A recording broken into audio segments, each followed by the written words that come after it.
예루살렘 성벽이 완성되어서 봉헌식을 하게 되었다. 사람들은 곳곳에서 레위 사람을 찾아내어 예루살렘으로 데려왔다.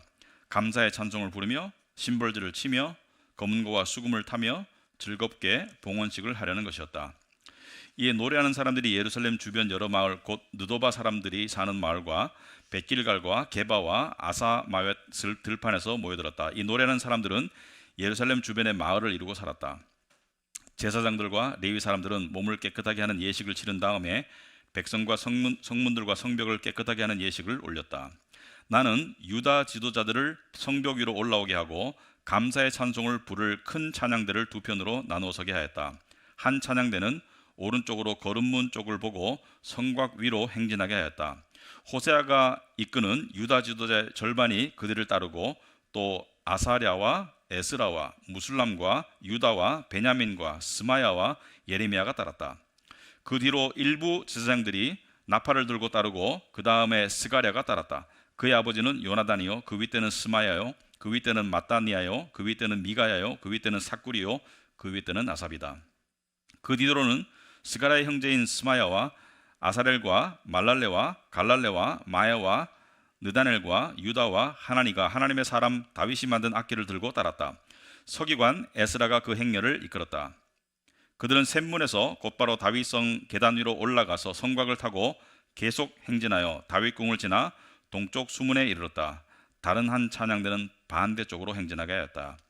나는 백성의 절반과 더불어 그 뒤를 따라서 성벽 위로 올라갔다. 이 행렬은 풀무망대를 지나서 넓은 벽에 이르렀다가 에브라임 문위를 지나 옛문과 물고기 문과 하나넬 망대와 함메아 망대를 지나서 양문에까지 이르러 성전으로 들어가는 문에서 멈추었다. 감사의 찬송을 부르는 두 찬양대는 하나님의 성전에 들어가 멈춰섰다. 나 역시 백성의 지도자 절반과 함께 하나님의 성전에 들어가섰다. 제사장 엘리야김과 마아세야와 미나민과 미가야와 엘로에네와 스가랴와 하나냐는 다 나팔을 들고 있고 마아세야와 스마야와 엘르아살과 우시와 요하난과 말기야와 엘람과 에셀이 함께 서 있었으며 노래하는 이들은 예스라하야의 지휘에 따라서 노래를 불렀다. 그날 사람들은 많은 제물로 제사를 드리면서 기뻐하였다. 하나님이 그들을 그렇게 기쁘게 하셨으므로 여자들과 아이들까지 함께 기뻐하니 예루살렘에서 기뻐하는 소리가 멀리까지 울려 퍼졌다. 아멘. 앉으시기 바랍니다. 우리 기도하도록 하겠습니다. 하나님 아버지, 오늘 저희들을 예배 자리로 불러주셨습니다. 이 예배는 하나님을 찬송하고 또 감사하며 또 하나님을 영화롭게 하는 것이 가장 주된 목적입니다. 또 더불어서 우리는 예배를 통해서 하나님으로부터 말씀을 듣고 또 지도를 받고 또 우리의 삶을 돌아보며 하나님의 고치심을 받는 그러한 치유의 시간이고 또 배움의 시간인 것을 잘 압니다. 하나님 아버지, 우리는 말씀을 듣고 잊어버리는 자가 되지 말게 하시고 말씀을 듣고 이것을 내 삶에 어떻게 순종하고 적용할지를 생각하는 그런 생활신앙으로 나아갈 수 있도록 주님 도와주시옵소서. 그리하여서 우리의 가정과 우리의 관계들과 우리의 교회가 하나님이 원하시는 방향으로 나아가고 또 세워져서 하나님께 올려드릴 수 있도록 주님 도와주시옵소서. 예수님 이름으로 기도합나이다. 아멘. 네, 우리 인간의 삶은 우리는 감정의 동물이죠. 감정을 우리는 겪고 감정을 떠나서는 우리가 살 수 없는 존재죠. 그래서 우리는 감정의 변화, 감정의 기복 그런 것을 많이 겪고 있는데 통상적으로 희로애락이라는 말이 있습니다. 희로애락, 기쁨과 노여움 그리고 슬픔과 즐거움. 그래서 인간의 감정을 가장 잘 많이 대표하는 것이 기쁨과 노여움 그리고 슬픔과 즐거움이다. 그래서 희로애락이라는 말이 있는데요. 이 느헤미야 당시에 느헤미야와 귀환했던 그리고 그보다 10여 년 앞서서 에스라와 귀환했던 사람들이 함께 힘을 합쳐서 이 2달 가까이 겪은 감정의 변화를 보면 처음에는 두려움이었습니다. 그죠? 처음에는 두려움과 낙심이었죠. 그러니까 이방인들의 압제 속에서 성벽을 재건하려고 했을 때 그들이 위협하고 조롱하는 속에서 두려움과 불안감을 느꼈죠. 그 다음에 이들이 느꼈던 주된 감정은 살짝의 즐거움이 있었지만 주된 감정은 슬픔이었습니다. 그러니까 회개하는 슬픔. 하나님의 율법의 말씀을 듣고 죄를 깨닫고 회개하는 슬픔이 있었고요. 자, 오늘 12장에 와서는 기쁨이죠. 그죠? 기쁨의 감정이 있다. 그래서 오늘 12장 27절에 보시면은 이 예루살렘 성벽이 완성되어서 봉헌식을 하게 되었고요. 사람들은 곳곳에서 레위 사람을 찾아내어 예루살렘으로 데려왔다. 레위 사람을 데려왔다는 것은 예배를 드리기 위한 것이죠. 그 다음에 감사의 찬송을 부르며 심벌들을 치며 검은과 수금을 타며 즐겁게 봉헌식을 하려는 것이었다. 즐겁게 이 봉헌식을 하려는 것이었다. 기쁨을 준비하고 있고요. 그리고 기쁨을 누렸죠. 마지막 절 43절 보시면은 그날 사람들은 많은 제물로 제사를 드리면서 기뻐하였다. 하나님이 그들을 그렇게 기쁘게 하셨으므로, 여기서 그렇게는 더할 수 없는, 그러니까 형용사로 표현할 수 없는 그 수준의 레벨의 기쁨이었기 때문에 하나님이 그들을 엄청나게 기쁘게 하셨다는 것을 이야기하고 있고, 이들은 상당히 기뻤어요. 자, 그런데 우리가 감정을 느낄 때는 분명한 이유가 있습니다. 이유 없는 감정은 없습니다. 기질적으로 조금 우울하고 기질적으로 좀 낙천적인 사람이 있어도 이 극한 감정은 다 이유가 있죠. 왜 화가 나는지, 왜 슬픈지, 왜 기쁜지 다 이유가 있겠죠. 자, 이들의 기쁨의 이유는 뭐냐? 그러니까 오늘 본문에서 이들의 기쁨의 이유는 다 연결되어 있지만 한 단어로 표현하자면은 바로 봉헌 때문이다. 봉헌. 봉헌이라는 단어를 잘 안 써요, 요즘에. 근데 27절 오시면은 예루살렘 성벽이 완성되어서 봉헌식을 하게 되었다. 봉헌이라는 단어가 나오고요. 끝에 보면 즐겁게 봉헌식을 하려는 것이었다. 그래서 이들의 즐거움, 이들의 기쁨의 원인은 봉헌입니다. 봉헌 때문에 이들이 기뻐하는 거예요. 자, 봉헌이라는 단어가 좀 생소한데 그 의미는 무슨 뜻이냐면은 존귀한 분에게 자기의 귀한 물질과 시간을 또는 노력을 정성스럽게 바친다. 이게 봉헌입니다.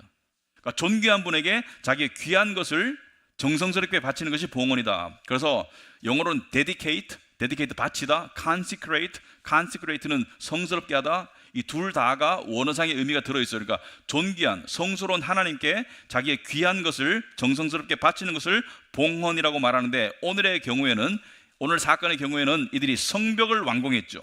이 완공된 성벽, 그러니까 자기들이 목숨 걸고 이룬 이 성벽을 하나님께, 존귀한 하나님께 바치는 것이 봉헌이다. 이들은 지금까지 엄청난 고통과 또 불안감과 그리고 이 생명의 위협과 이방인들이 계속 공사를 하면 죽이겠다 위협했었죠. 그리고 조롱했죠. 너희들이 할 수 있겠느냐. 그리고 내부 분열이 있었어요. 내적으로 우리 할 수 없을 거야 라는 낙담하는 무리들이 있었죠. 그래서 이러한 모든 역경 속에서도 느헤미야의 믿음의 지도 아래에서 이 성벽을 50일 만에 완성하고, 그 다음에 율법책을 읽고 슬픈 회개 시간을 가지고 이제 이것을 하나님께 바치는 봉헌식을 하고 있는데, 일종의 예배 형식으로 진행되고 있고요. 그래서 거기에 관한 내용이 나와 있는데, 자, 가장 먼저 등장하는 대표적인 무리가 뭐예요? 27절 중간에 보시면 감사의 찬송을 부르며 심벌들을 치며 검은과 수금을 타며 즐겁게 봉헌식을 하려는 것이다. 이에 노래하는 사람들이 예루살렘 주변 여러 마을 쭉쭉쭉에서 모여들었다. 이렇게 되어 있죠, 그죠? 들판에서 모여들었다. 자, 찬양대가 나옵니다. 찬양팀이 나와요. 오늘날로 말하면 찬양팀이 나오는데, 이 찬양팀의 이 찬양의 중요성, 그러니까 이 하나님은 우리의 이 표현을 받기를 원하시는데, 우리가 감사와 기쁨과 또는 슬픔을 표현하는 것이 찬양이죠, 그죠? 찬양을 통해서 하나님께 표현하는 거예요. 그래서 음악은 하나님께서 우리에게 주신 큰 선물인데, 이 찬양을 리드하고 인도하는 찬양팀의 중요성에 대해서 이야기하고 있는데, 29절 중간에 보시면은 이 노래하는 사람들은 예루살렘 주변의 마을을 이루고 살았다. 이들은 마을을 이루고 살았다. 이들은 집단으로 같이 살았어요. 노래하는 사람들과 악기를 다루는 사람들이 같이 살았다는 것은 무엇을 암시하죠? 이들은 개인적으로 노래하는 사람은 노래를 연습하고, 그 다음에 개인적으로 악기를 다루는 사람들은 자기가 다루는 악기를 연습하고, 그리고 왜 모여 살았을까요? 모여서 연습하기 위해서. 여러분, 당시의 찬양대는 이 작사는 별로 필요가 없었습니다. 주로 시편을 불렀기 때문에. 근데 작곡을 했겠죠. 이 곡이 좋은 것 같아. 그러니까 시간이 지남에 따라 가지고 이 흥이 다르죠. 사람들의 표현 방식이 다르죠. 그래서 작곡을 하고 그것을 소개하고, 그리고 함께 연습하고, 그래서 맞춰보고, 그리고 이 음악적인 그런 어떤 기술만 맞추는 것이 아니라 마음을 맞추고 기도하고 이런 가운데 준비하고 있다가 예배에 부름 받아서 쓰임 받고 했겠죠. 그래서 우리도 찬양팀이 있지만, 성가대도 있고 하지만은 연습해야 됩니다. 제가 봤을 때 주일날 연습도 귀한 연습이지만, 이 주중에 한 달에 한두 번, 세 번 연습하는 시간을 가져야 돼요. 왜냐하면 굉장히 중요한 쓰임이기 때문에 그렇습니다. 굉장히 중요한 직분이기 때문에 찬양팀은 연습을 해야 된다. 자, 이 봉헌의 예배를 준비하기 위해서 제사장들도 각별한 준비를 하죠. 30절에 오시면은 제사장들과 레위 사람들은 몸을 깨끗하게 하는 예식을 치른 다음에 백성과 성문들과 성벽을 깨끗하게 하는 예식을 올렸다. 예배에 앞서서 어떻게 해요? 정결 의식을 하고 있다. 당시에 정결 의식은 물을 뿌리는 것이죠. 상징적으로 물을 뿌리는 것인데, 이것은 외적으로 정결을 의미하고 또 마음을 단장하고 준비한다는 것을 의미하죠. 특히 제사장들은 준비를 하죠. 오늘날로 따지면은 목회자들, 사역자들은 저 같은 경우는 어떻게 준비를 해야 됩니까? 이 주중에 리듬이 있습니다. 그런데 토요일 날 되면은 이 토요일 날 되면은 조금 이렇게 세상의 자극으로부터 좀 멀어지고, 그러니까 뭐 TV나 이런 걸 좀 차단하고, 그리고 이 기도하고, 그리고 찬양 듣고, 그리고 이 몸도 좀 쉬고, 이렇게 해서 주일을 준비하는 것이 저의 일상인데, 예외가 있을 수가 있겠죠. 바쁠 때가. 그런데 그렇게 하려고 노력하듯이 우리 성도님들도 마찬가지죠. 정말 예배자들은 토요일 밤늦게 막 영화 보고 막 이렇게 무슨 막 그런 거 안 해요. 그리고 뭐 잔인하고 막 이런 거 잘 안 봐요. 왜냐하면 마음을 정결하게 준비해서, 그리고 잠을 좀 충분히 자요. 여행을 가지 않는다 하면은 토요일 날 좀 일찍 자서 주일 예배 때 좀 준비하는 마음이죠. 여러분, 그 월요일 날 직장 출근 앞두고 일요일 날 저녁에 막 늦게까지 막 안 돌아다니잖아요. 왜냐하면은 다음 날 출근해야 하기 때문에. 근데 출근보다 더 중요한 게 예배거든요.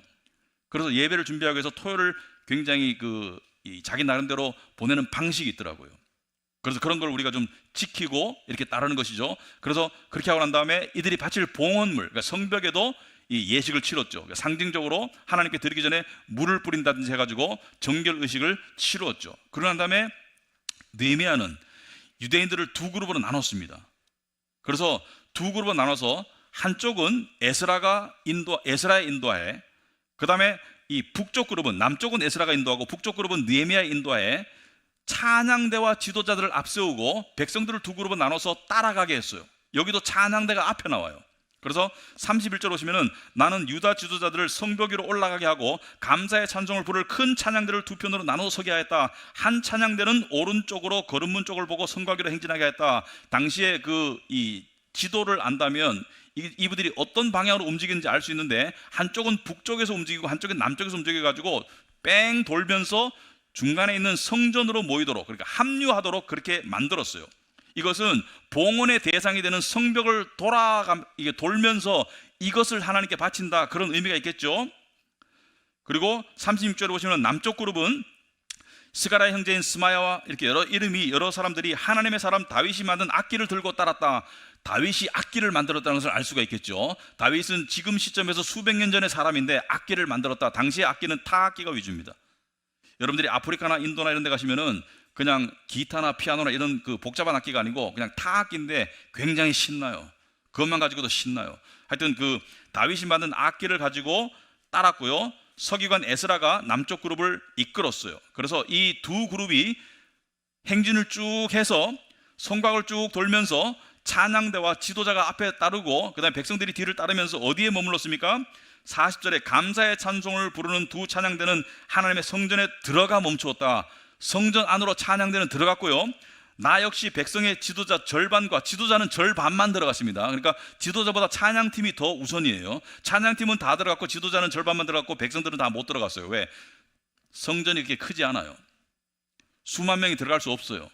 그러니까 들어갈 수 있는 자들은 찬양팀과 지도자들 절반과 느헤미야와 에스라와 제사장들과 이런 사람들만 들어가고, 그들도 들어가가지고는 성소 안으로는 못 들어가죠. 거긴 제사장만 들어가니까, 그죠? 그 앞에서 멈추고, 그리고 나머지 백성들은 이 성전 밖에 섰겠죠.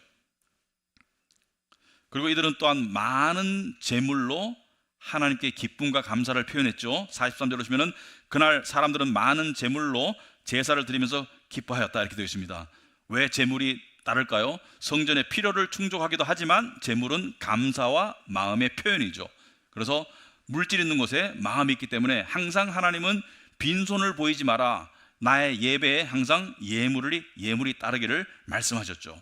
그래서 이들이 누린 기쁨은 어느 정도의 기쁨이었냐면, 43절 중간에 보시면은 여자들과 아이들까지도 함께 기뻐하니, 이것은 여자들과 아이들은 기뻐하면 안 된다는 얘기가 아니고, 여러분 우리나라가 몇십 년 전만 하더라도 여자와 아이들이 소리 내는 것을 별로 허락하지 않았죠, 그죠?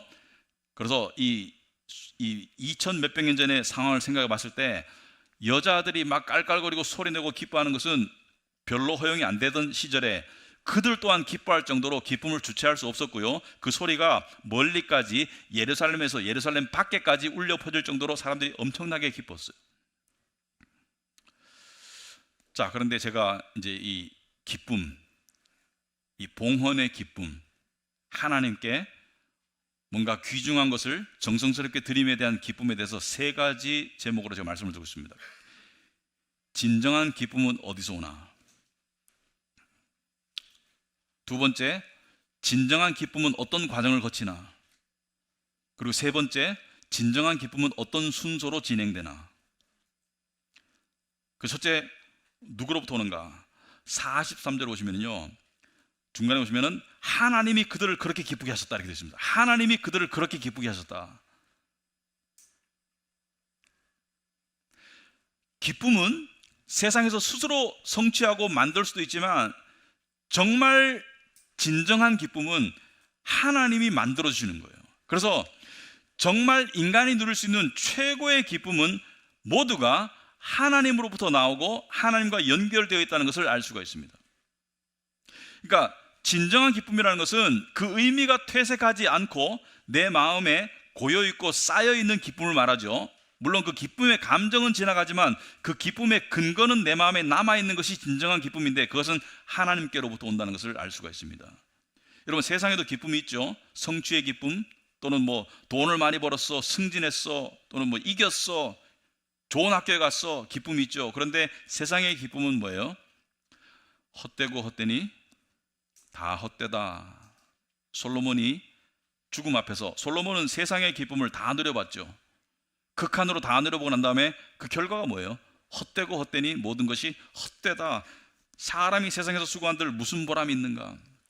제가 어제 책을 하나 읽다가 잤는데요, 어떤 목사님이 쓴 책인데 그 속에 이런 내용이 있더라고요. 사람이 죽으면서 내가 그때 그 땅을 샀을 걸, 이런 후회하겠냐고요. 내가 그때 그 땅을 샀어야 되는데, 이런 후회 안 한다는 거죠. 무엇을 후회하겠어요? 사람이 죽을 때 진정한 관계와 내가 사랑하는 사람들과 하나님과 함께하지 못했던 그 시간들을 아쉬워하지, 내가 그때 그 아파트를 샀어야 되는데 이런 생각은 안 한다는 거예요. 헛되고 헛되니 모든 것이 헛되다. 그런데 하나님을 향해 하는, 하나님으로부터 나오는 그 기쁨은 진정한 의미가 있다. 그리고 우리 안에 흔적이 영원히 남아있다. 그런데 이런 생각이 듭니다. 안 그렇던데요? 하나님이 우리에게 뭔가 봉헌하라고 하는, 또는 우리의 정성을 바치라고 하는 그 속에 항상 기쁨만 있는 것이 아니에요. 예를 들어서 교회를 섬기는 일에도 시험이 있죠, 그죠? 교회를 섬기는 데 힘들어요. 교회를 섬기는데도 좌절될 때가 있어요. 사람들이 교회를 섬기다가 가장 좌절하는 이유 중에 하나는 이겁니다. 나만 섬기는 것 같아. 다른 사람들은 안 섬기는데 나만 섬기는 것 같아. 나만 드리는 것 같아. 그래서 시험이 들 때가 있어요. 그리고 중간에 힘들 때가 있고요. 그리고 느헤미야 당시에 성벽을 세우던 백성들이 내부 분열이 있듯이 외적인 상황도 힘들지만 내적으로 뭐예요? 갈등과 의심이 될 때도 있습니다. 그럴 때가 있어요. 그래서 진정한 기쁨의 두 번째 특징은요, 과정이 고통스럽고 혼란스럽다입니다.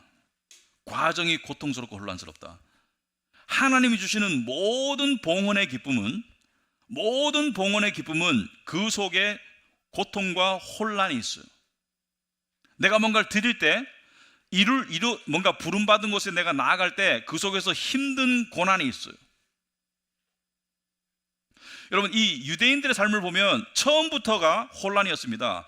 자, 바벨론에서, 페르시아 제국이죠, 지금은. 바벨론의 포로로 사로잡혀갔다가 지금 이제 제국이 바뀌었죠. 페르시아 제국이 비록 이방 땅이지만 거기가 편했고 풍요했어요.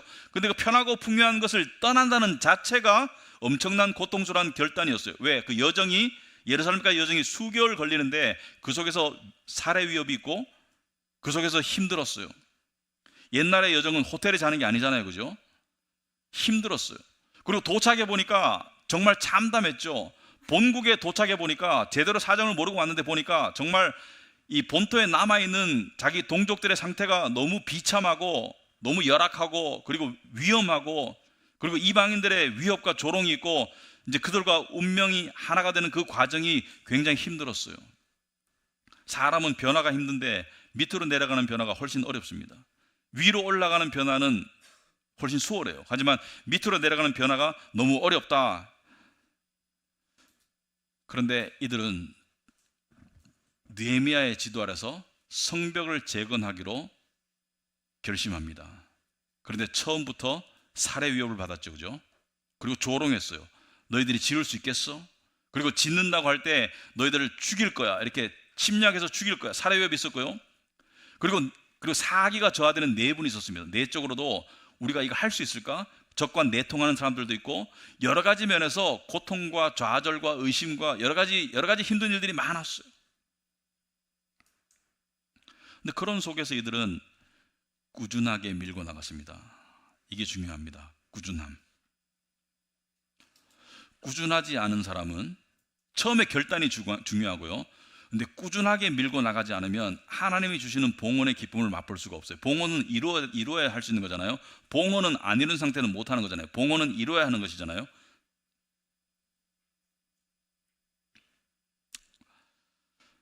우리가 이 하나님이 부르시는 부르심이 있죠.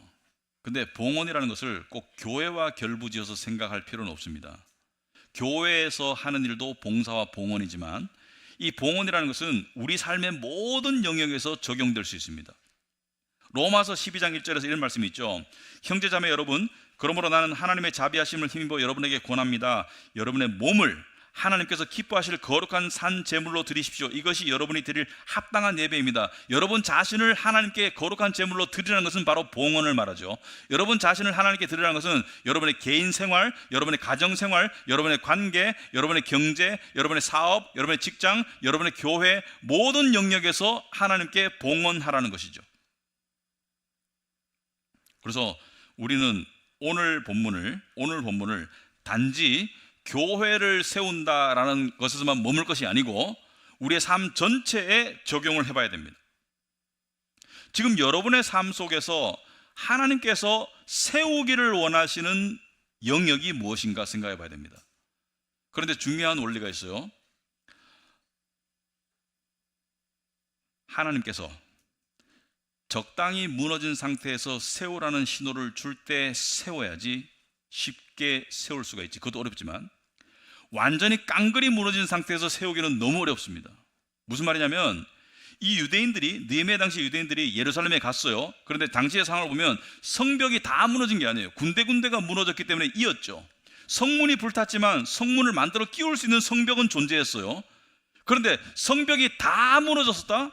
그러면 이들이 가지고 있는 어떤 능력이나 재력으로는 세울 수가 없었고요. 52일 만에는 불가능하죠. 성벽의 흔적이 남아있었기 때문에 할 수 있었던 거죠. 그러니까 깡그리 다 무너지고 흔적도 없이 사라진 다음에 새로 세우기는 너무 어려워요. 근데 우리 인생에 많은 부분이 그렇습니다. 어떤 부분이 무너지고 있어요. 하나님이 원하시는 방향으로 세워져야 되는데 무너지는 부분이 있을 겁니다. 그런데 그냥 두면 어떻게 돼요?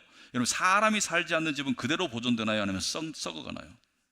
사람이 살지 않는 폐가는 썩어갑니다. 그러니까 그대로 두면 썩어요. 우리 많은 부분이 있습니다. 이빨 안 닦고 그대로 두면 이빨이 썩어요. 음식을 안 먹어도 썩습니다. 그렇듯이 그대로 둬서는 안 되는 부분을 하나님께서 하나님의 합당한 뜻에 맞도록 세워라라고 하나님께서 신호를 주실 때 그때 결단하고 그때 고통이 따르더라도 세우는 쪽으로 나아가는 것이 하나님을 순종하는 것이고 그 사람에게 나중에 봉헌의 기쁨이 주어진다고 생각합니다. 추상적인 얘기를 제가 예를 하나 들어 설명을 해드리자면 하나님이 세우라는 것 중에 중요한 것이 가정입니다. 가정. 여러분 생각해 보세요. 제가 이번 주가 결혼 30주년이었습니다. 화요일 날이 30년 살았습니다. 강산이 3번 변했어요. 30주년을 맞았는데 저희가 이 결혼했을 때 처음에 결혼하면 선물들을 주잖아요. 근데 선물을 보면 여러 가지 선물이 있죠, 그죠? 근데 지금은 다 이제 이 사람들은 없어졌는데 그때 받은 선물 중에 저한테 계속 찔림이 된 선물이 하나 있어요. 선물은 좋은 건데 저한테 찔림이 되는 선물이 하나 있었는데 하나 이쁜 액자였어요. 액자인데 거기에 글이 써 있습니다. 그리스도의 향기가 나는 가정을 이루시기 바랍니다. 이런 그리스도의 향기가 나는 가정을 이루시기 바랍니다. 결혼했는데 그리스도의 향기가 안 나요. 처음에 한 몇 년 동안 그리스도의 향기는커녕 악취가 나요. 왜냐하면 저는 조금 경상도죠, 또 가부장적이죠, 장남이죠, 또 한성격하죠. 그러니까 집사람이 힘들었죠. 근데 뭐 저만 잘못했다는 얘기는 아니에요. 오해하지 마세요. 항상 사고는 쌍방 책임이지 뭐 제가 이렇게 그냥 목사니까 겸손하게 말한다 해가지고 저 혼자 잘못했을 거예요. 그러면 곤란해요. 그럼 곤란해요. 어쨌든 간에 저희 결혼이 그렇게 한 6, 7년이 흐르는데요. 제가 그 액자만 보면 마음이 찔리는 거예요. 그리스도의 향기가 나는 가정이 되게 하옵소서. 그리스도의 향기가 나는 것이 하나님의 뜻이잖아요. 그죠? 하나님의 뜻은 사랑과 화평이잖아요.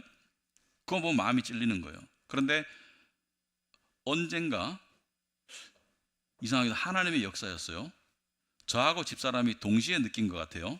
뭔가 단단한 변화가 필요하다. 뭔가 근본적인 변화가 필요하다. 그래서 두 사람이 새벽에 같이 일어나서 같이 아침에 큐티를 같이 하기로 했습니다.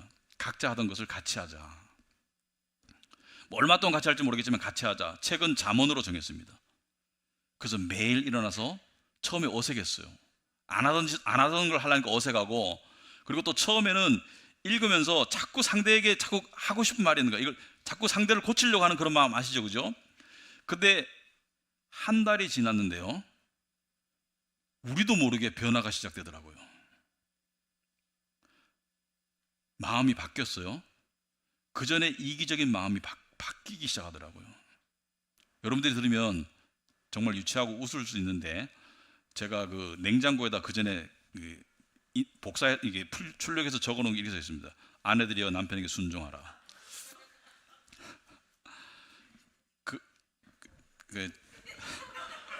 30년 전에 30년 전이니까 이해해 주세요.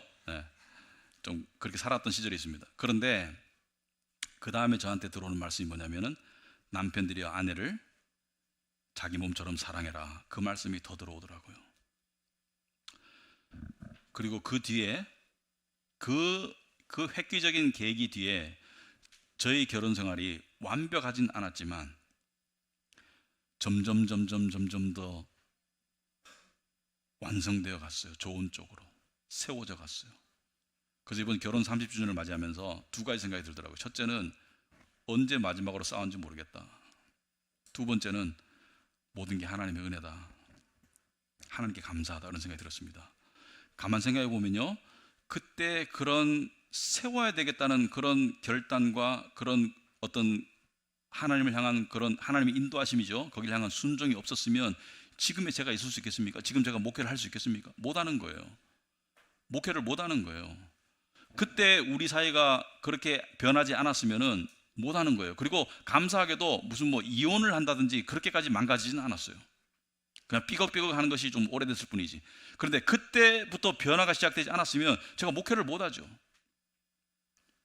그런데 제가 지금 하고 싶은 말은 뭐냐면은 하나의 예를 들어드린 것인데 우리의 삶 속에서 하나님이 세우기를 원하시는 부분이 분명히 있어요. 그것이 관계이든 그것이 경제적인 부분이든 그것이 교회 생활이든 가정의 생활이든 부모 자식 간의 관계든 어떤 속에서든지 하나님이 세우기를 원하시는 부분이 분명히 있습니다. 없으면 그 사람 아니에요. 없으면은 그거는 사람이 아니에요. 왜냐하면 우리는 늘 부족하기 때문에 하나님이 세우기를 원하는 부분이 있는데 그것을 하나님이 원하시는 뜻 가운데로 나아가는 것이 저는 봉헌의 과정이고 그 과정은 고통과 혼돈이 따른다. 하다가 그만두고 싶고 멈추고 싶을 때가 있다. 그러나 멈추면 안 된다. 끝까지 밀고 나가야 된다 생각합니다. 얼만큼 망가졌든지 얼만큼 절망적이든지 중요하지 않습니다. 하나님은 기적을 이룰 수 있는 분입니다. 하나님은 살릴 수 있는 분이에요. 자, 그리고 이 하나님이 주시는 진정한 기쁨에는 하나님으로부터 와야 되고 고통의 과정이 있고요. 세 번째, 순서가 정해져 있습니다. 순서가 정해져 있어요. 항상 고통 뒤에 기쁨입니다. 기쁨이 먼저 주어지지 않아요. 항상 고통 뒤에 기쁨입니다. 여러분, 우리가 믿는 기독교의 진리는요, 고통의 과정을 거친 기쁨이지 고통의 과정이 생략된 기쁨은 없어요. 진정한 기쁨은, 하나님이 주시는 진정한 기쁨은 고통의 과정을 항상 수반하기 때문에 고통의 과정을 없이 기쁨으로 간다. 그것은 하나님의 기쁨을 원하지 않는 거예요. 예를 들어서 우리가 믿는 십자가의 복음은 구원의 기쁨이죠. 그러나 예수님께서 우리에게 구원의 기쁨과 부활의 승리를 주시기 위해서 거친 과정은 고통과 수치였습니다. 엄청난 고통과 수치였죠. 십자가의 죽으심, 낮아지심, 부서지심, 수치당하심, 그 고통의 엄청난 과정을 거치고 난 다음에 부활의 기쁨이 왔죠. 그래서 예수님께서 사람은요, 고통 없는 기쁨을 원해요. 누구라도. 그냥 아픔 없는 기쁨을 원하는데, 여러분, 수술의 아픔이 있어야지 회복의 기쁨이 있고, 모든 인생 이치가 그렇습니다.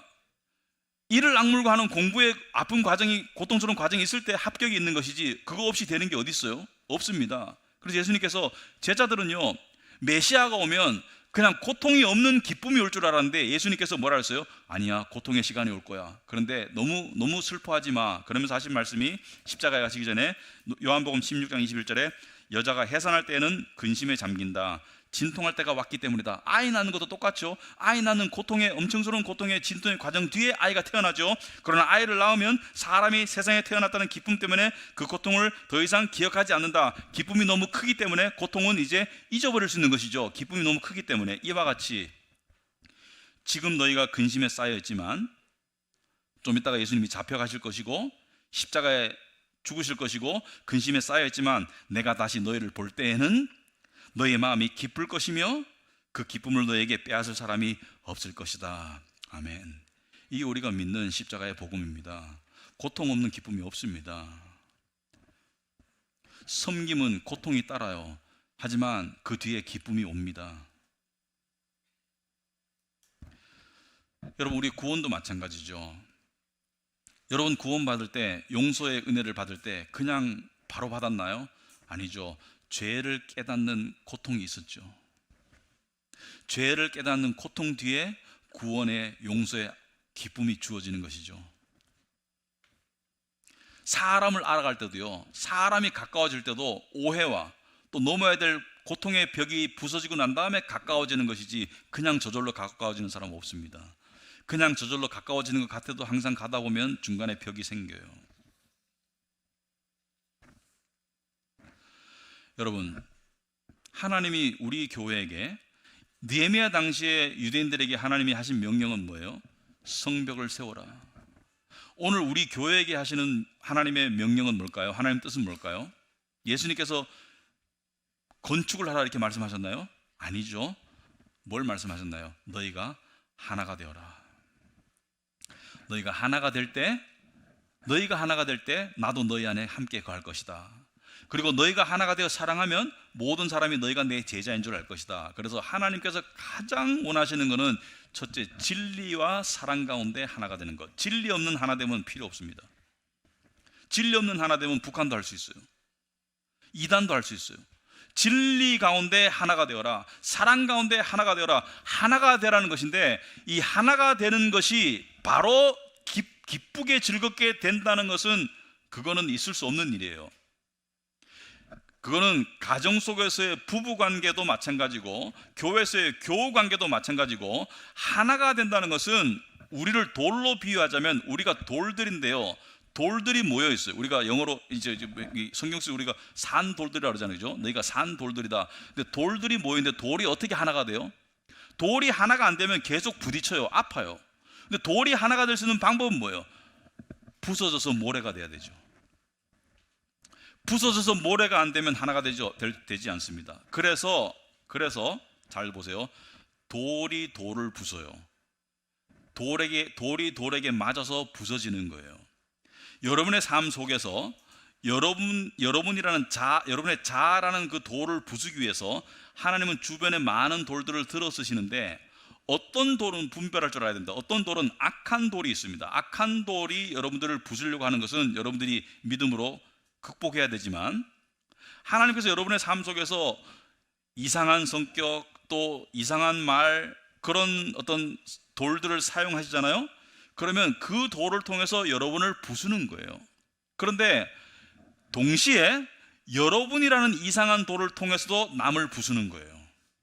그래서 여러분과 저의 삶에 우리를 힘들게 하는 돌들이 있으면 그것은 하나님께서 우리를 부수기 위해서, 그 부수는 고통의 과정을 위해서 들어서시는 아주 귀한 존재들이기 때문에 감사함으로 받아들여야 됩니다. 믿음으로. 왜? 그 과정은 아프지만 그 결과는 부서짐이라는 그런 성화가 주어지고, 부서진다는 것은 예수님을 닮아가는 거예요. 부서지는 사람 속에 진정한 화평이 깃들게 됩니다. 어떤 사람이 이렇게 말합니다. 우리 부부는 아무 문제 없어요. 전혀 싸우질 않아요. 근데 들여다보니까 서로 각방 쓰고 말이 없어. 싸울 일이 없어. 그것은 하나님이 원하는 화평이 아니고 그건 거짓 화평입니다. 하나님께서는 우리가 친밀하게 하셔서 우리를 부수세요. 가까이 있어야 서로 부서지죠. 가까이 있어야 서로 맞으면서 부서지죠. 그래서 사람들을 밀쳐내지 마시고, 어떤 사람 이런 말씀하신 분 있어요. 교회 생활 너무 밀접하게 하니까 사람 때문에 힘들고 시험 들어요. 그래서 저는 그냥 예배만 드리고 집에 갑니다. 그 사람은 성화가 있을 수가 없습니다. 절대로 성화가 있을 수가 없습니다. 그래서 집에 방이 2개 있더라도 부부는 항상 한 방에서 부딪혀야 됩니다. 방이 2개 있다고 서로 딴 방 들어가면 부딪힐 일은 없겠죠. 그렇지만 하나가 되지는 못해요. 그래서 하나님이 주신 그 과정을 받아들일 줄 아는 것이, 그것이 순종이고 그것이 진정한 봉헌으로 가는 길입니다. 그 진정한 성화로 가는 길이고요. 지금 여러분의 삶에 어떤 하나님의 뜻이 있는가 한번 생각해 보시기 바랍니다. 하나님이 여러분을 어떻게 부수기를 원하시는가? 억울할 때가 있죠. 억울하죠. 왜 나만 부서져? 억울하죠. 그런데 자기 입장에서 억울한 것이지, 다른 사람도 부서지면서 억울함을 느끼는 것은 마찬가지고요. 우리가 억울하다고 느낄 때 반드시 바라봐야 될 대상이 있습니다. 예수 그리스도. 예수님만큼 부서진 분이 어디 있어요? 예수님만큼 낮아지신 분이 어디 있어요? 예수님만큼 수치를 겪으신 분이 어디 있어요? 모두가 부당하게 100% 그렇게 하실 아무런 의미가 아무런 의무나 아무런 이유가 없으신 분께서 그토록 부서지심으로 말미암아 우리가 하나님과 하나가 되었죠. 그래서 그분이 뭐예요? 나를 따르라. 십자가를 지고 나를 따르는 것은 뭐예요? 너도 부서지라는 거예요. 어떤 사람은 안 부서지려고 발버둥 쳐요. 안 부서지려고 발버둥 치는 사람이 자존심이 세 보이지만 사실은 속으로 엄청나게 힘들어요. 왜냐하면 병이 있는데 수술 안 받고 계속 있으면 그 안에서 안 아프겠어요? 근데 하나님께서는 수술의 칼을 갖다 대시죠. 아픔의 칼을 갖다 대세요. 사람이나 환경을 통해서. 그래서 우리의 환부를 갈라요. 왜? 그 안에 병을 고쳐주기 위해서. 고침받지 않고 남아있으면 그대로예요. 제가 옛날에 비즈니스를 할 때 직원이 수십 명 있었는데 항상 한두 세 명은 제 마음에 안 들어. 근데 저 사람만 없으면 정말 직장이 너무 행복할 것 같아. 그런데 어느 날 그 사람이 그만두는데 아싸 그만두는구나. 그런데 하나님께서 똑같은 사람을 또 보내세요. 나중에 깨달았습니다. 그 사람을 통해서 저를 부수시려는 거예요. 그래서 제가 부서지고 나니까 그런 사람이 더 이상 안 와요. 그리고 또 다른 사람이 와요. 이러한 과정 없이 우리가 하나님을 알아갈 수가 없습니다. 그래서 자아가 부서지는 것만큼 힘들고 희귀한 일이 없지만 자아가 부서지지 않고 예수 그리스도를 닮아갈 수 없고요. 자아가 부서지지 않고 내 가정, 내 교회 화평하게 만들 수 없습니다.